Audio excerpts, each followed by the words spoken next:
अस्सलाम वालेकुम students. Operating system की वीडियो लेक्चर सीरीज के सिलसिले में आज हम जिस टॉपिक के ऊपर बात करने के लिए जा रहे हैं वो है प्रोसेस सिंक्रोनाइजेशन। पिछले लेक्चर्स में स्टूडेंट्स हमने बात की थी सीपीयू स्केड्यूलिंग के ऊपर या प्रोसेस स्केड्यूलिंग के ऊपर कि किस तरह से सीपीयू जो है वो डिफरेंट प्रोसेसेस को असाइन किया जाता है टर्न बाय टर्न। तो आज से हम बिल्कुल एक नए यूनिट का या एक नए चैप्टर का जो है वो आगाज करने के लिए जा रहे हैं जो है प्रोसेस सिंक्रोनाइजेशन। स्टूडेंट्स हमारे पास जब मल्टी प्रोग्रामिंग होती है तो हमें पता है कि एक से ज्यादा प्रोसेसेस जो है वो एक ही वक्त में एग्जीक्यूट हो रहे होते हैं। एक ही वक्त में एग्जीक्यूट होने का मतलब ये है कि सीपीयू जो है वो स्विच हो रहा होता है बिटवीन डिफरेंट प्रोसेसेस। ऐसी सूरत हाल में स्टूडेंट्स हमारे पास आमतौर पे जो है वो सिंगल मेमोरी होती है और सिंगल ही एड्रेस स्पेस होती है। तमाम के तमाम प्रोसेसेस जो है वो उसी मेमोरी को यूटिलाइज कर रहे होते हैं और एक ही इस एड्रेस स्पेस को इस्तेमाल कर रहे होते हैं। तो ऐसी सूरत में स्टूडेंट्स हमारे लिए जो है प्रोसेसेस की सिंक्रोनाइजेशन बहुत जरूरी है। इंटर कम्युनिकेशन उनकी जो है वो इस हिसाब से हमें करनी है कि तमाम के तमाम प्रोसेस सिंगल मेमोरी को एक्सेस तो करें लेकिन उनके डाटा में क्लैश बिल्कुल नहीं आना चाहिए। ये क्लैश किस तरह से आएगा ये हम एक एग्जांपल की मदद से जो है वो इसे समझने की कोशिश करेंगे। तो प्रोसेस सिंक्रोनाइजेशन का जो बेसिक मकसद है ना स्टूडेंट्स वो है डाटा की कंसिस्टेंसी जो है उसे बरकरार रखना, डाटा की एक्यूरेसी जो है उसे बरकरार रखना। तो चलिए आइए हम सबसे पहले इसकी प्रॉपर जो है वो डेफिनेशन की तरफ जाते हैं कि सिंक्रोनाइजेशन जो है वो क्या होती है। Process synchronization deal with the various mechanisms to ensure orderly execution of processes that share same address space। जिस तरह से मैंने मल्टी प्रोग्रामिंग की बात की है कि उसमें सिंगल मेमोरी और सिंगल ही एड्रेस स्पेस जो है वो इस्तेमाल करते हैं तमाम के तमाम प्रोसेस डाटा को रीड करने के लिए भी और राइट करने के लिए भी। तो प्रोसेस सिंक्रोनाइजेशन किसे डील करती है? Mechanisms to ensure orderly execution. तो ये एक ऑर्डरली एग्जीक्यूशन जो है ये एक बहुत अहम कंसेप्ट है।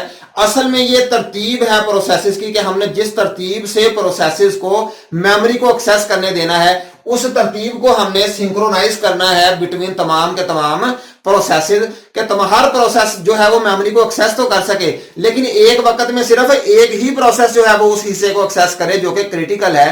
तो cooperating processes are those processes that can affect the execution of other processes or can be affected by other processes। तो जाहिर सी बात है जब मल्टी प्रोग्रामिंग की बात करें तो प्रोसेसेस जो है वो आपस में कोऑपरेट कर रहे होते हैं। तो ऐसे प्रोसेसेस को क्या कहा जाता है? Cooperating processes. कोऑपरेटिंग प्रोसेसेस वो वाले प्रोसेसेस होते हैं जो कि जिनकी एग्जीक्यूशन जो है उससे दूसरे प्रोसेस जो है वो इफेक्ट हो रहे हों या उसकी किसी प्रोसेस की अपनी एग्जीक्यूशन दूसरे प्रोसेस की एग्जीक्यूशन से इफेक्ट हो रही हो। तो ऐसे जो है वो हमारे पास प्रोसेसेस को क्या कहा जाता है? Cooperating processes. तो जो हमारे पास प्रॉब्लम है असल इशू जो हमारे पास आता है जिसकी वजह से हम सिंक्रोनाइजेशन करने जा रहे हैं उसे क्या कहा जाता है स्टूडेंट्स? रेस कंडीशन उसे कहा जाता है। तो बेसिकली हमने किसे एलिमिनेट करना है, किसे खत्म करना है? हमने रेस कंडीशन को जो है वो एड्रेस करना है, उसे खत्म करने की कोशिश करनी है। तो यहां हम स्टूडेंट्स रेस कंडीशन पढ़ेंगे। It is a situation where several processes access and manipulate share data concurrently. Concurrently का मतलब ये होता है कि एक ही वक्त में जो है वो डिफरेंट प्रोसेसेस जो है वो शेयर डाटा को एक्सेस कर रहे हैं, या तो उसे रीड कर रहे हैं या फिर राइट कर रहे हैं। The final value of the share data depends upon which process finishes last. यानी कि वो वाला प्रोसेस जो सबसे लास्ट में वहां पे राइट करेगा उसका ही डाटा जो है वो एज अ रिजल्ट कंसीडर किया जाएगा। हालांकि उससे पहले वाले प्रोसेसेस भी कुछ राइट कर चुके हैं लेकिन सिंक्रोनाइजेशन ना होने की वजह से डाटा में इनकंसिस्टेंसी यानी कि इनएक्यूरेसी आ चुकी है जो कि जिसे हम बेसिकली रेस कंडीशन कहते हैं। तो चलिए आइए हम एक एग्जांपल की मदद से इसे समझने की कोशिश करते हैं। फॉर एग्जांपल जिस तरह से स्टूडेंट्स हमें पता है कि कोई चैरिटी के लिए अगर फॉर एग्जांपल कोई अकाउंट कोई गवर्नमेंट या फिर कोई इंडिविजुअल जो है वो किसी हॉस्पिटल को बनाने के लिए कोई एक बैंक में अकाउंट खुलवा देता है और डिफरेंट लोग जो है वो वह उसके अंदर अपनी जो है वो चैरिटीज जो है वो जमा करवाते हैं। और जब डिफरेंट पीपल एक ही वक्त में वहां पे फीस जमा करवा रहे होते हैं, उस चैरिटी की अमाउंट को जमा करवा रहे होते हैं, तो स्टूडेंट्स डिफरेंट कैशियर जो है वो एक ही वक्त में उस पर ट्रांजैक्शन कर रहे होते हैं। यानी कि उसमें जो भी अमाउंट पड़ी हुई है उसके अंदर ऐड कर रहे होते हैं वो वाली अमाउंट जो पीपल जो आके जमा करवा रहे हैं। तो इसे अगर हम बिल्कुल एक इसी एग्जांपल को लेके चलें और इसे एक प्रोग्रामिंग की शक्ल दें तो हम देखते हैं कि ये किस तरह से जो है वो ऑपरेटिंग सिस्टम इसे हैंडल कर सकता है। तो सबसे पहले हमारे पास एक डिपॉजिट का हमने एक फंक्शन बनाया है। ये यहां से लेके यहां तक मैंने एक फंक्शन बनाया जिसे क्या नाम दिया? डिपॉजिट का, वॉइड डिपॉजिट। और इसके अंदर हमने क्या रखा है? एक वेरिएबल रख दिया अमाउंट का जो जब ये कॉल होगा डिपॉजिट तो इसके अंदर अमाउंट हम देंगे तो फिर वो उसके अंदर बैलेंस के अंदर जमा कर देगा। तो balance is equal to previous balance plus new amount जो इस मेथड में हम कॉल करेंगे वो यहां पे आ जाएगी। तो बैलेंस जो है स्टूडेंट्स यहां पे ये क्या होगा, ये शेयर्ड वेरिएबल होगा जो कि तमाम के तमाम जो कैशियर्स जो हैं वो जिसे एक्सेस कर रहे होंगे। तो ये मेथड जब कॉल होगा तो इसमें हम अमाउंट भेजेंगे जो कि उसके प्रीवियस बैलेंस में जमा हो जाएगी।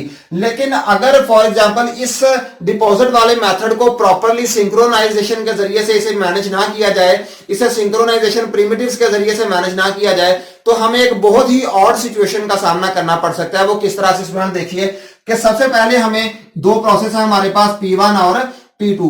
अब P1 और P2 दोनों कॉल कर रहे हैं किसी डिपॉजिट को। लेट्स अज्यूम कि सबसे पहले P1 ने कॉल कर लिया डिपॉजिट को और 20 की अमाउंट जो है वो यहाँ पे जमा करवाने के लिए चला गया।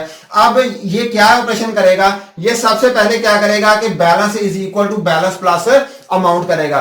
यानी कि बैलेंस हमारे पास फॉर एग्जांपल पहले हमारे पास बैलेंस क्या है 1000, हमारे पास 1000 बैलेंस है पहले, और इसने 20 अमाउंट को इसके अंदर जमा करना है। अब इसने यहां पे जमा किया फॉर एग्जांपल स्टूडेंट्स 20 को बैलेंस के अंदर, और अभी इसने इसे अपडेट नहीं किया था बैलेंस को, अभी जो है वो राइट नहीं किया था मेमोरी के अंदर जाके, ये वाला जो वेरिएबल है इसे मेमोरी में अपडेट नहीं किया था। तो उस इसी असना में कॉन्टेक्स्ट स्विच हो गया, जिस तरह से हमने पिछले जो है वो लेक्चर्स में देखा कि कॉन्टेक्स्ट स्विच हो जाएगा। फॉर एग्जांपल एक प्रोसेस का टाइम खत्म हो जाता है तो दूसरा प्रोसेस जो है उसकी जगह आके ले लेता है। तो अभी ये वाला बैलेंस वाला शेयर्ड वेरिएबल राइट नहीं किया गया था मेमोरी के अंदर, कि P2 आ गया। P2 जो है उसने भी डिपॉजिट का जो है वो मेथड कॉल किया और इसने कितनी अमाउंट जमा करवाई, 30 अमाउंट जमा करवाई।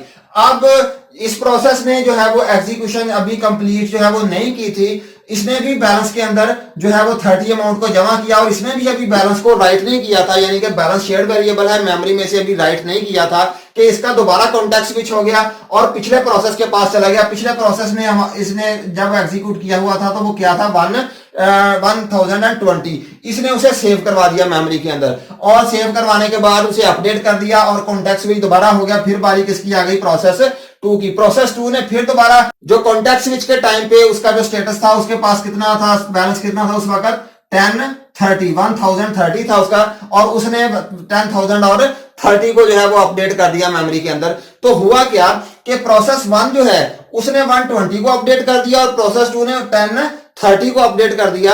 एक्चुअली बीच में अपडेशन कितने की होनी थी, 20 प्लस 30 यानी कि 50 की अपडेशन होनी चाहिए थी। लेकिन क्योंकि दोनों प्रोसेसेस के दरमियान कोऑर्डिनेशन नहीं थी, दोनों एक ही वक्त में उस प्रोसेस को एक्सेस कर रहे थे, शेयर्ड वेरिएबल को एक्सेस कर रहे थे, तो पहले ने भी 20 उसमें जमा करवा दिया, दूसरे ने 30 जमा करवा दिया, और फाइनल अपडेशन क्या हुई, 30 की अपडेशन हुई, हालांकि होनी कितनी चाहिए थी, 50 की। फाइनल रिजल्ट हमारे पास क्या आएगा, वो वाला जो लास्ट वाले वेरिएबल जो हमारा प्रोसेस है जिसने जब अपडेट किया तो वो वाला अपडेट हो जाएगा। तो इस प्रॉब्लम को क्या कहते हैं, इसे रेस कंडीशन कहते हैं। इसे मैंने यहाँ पे जो है वो एग्जीक्यूशन को भी लिखा हुआ है, जिस तरह से P1 रीड्स बैलेंस 1000 उसने रीड किया, इसके बाद P1 ने ऐड किया 20, तो हमारे पास बैलेंस क्या हो गया 1020। तो इसी असना में कॉन्टेक्स्ट स्विच हो गया और P2 के पास बारी चली गई। तो P2 ने रीड्स बैलेंस 1000 ही उसने रीड किया, क्योंकि अभी इसने अपडेट नहीं किया था, बैलेंस अपडेट नहीं हुआ था, इसलिए उसे भी 1000 ही मिला। और P2 ने भी उसमें क्या ऐड कर दिया, 30 ऐड कर दिया, तो उसने बैलेंस क्या उसका हो गया 1030 यानी कि 1030। अब दोनों के पास अपना अपना जो है वो वेरिएबल है और इन दोनों ने अभी तक अपडेट नहीं किया। फिर कॉन्टेक्स्ट स्विच होता है और वो दोनों अपना अपना बैलेंस जो है ये 1020 अपडेट कर देता और ये 1030 अपडेट कर देता।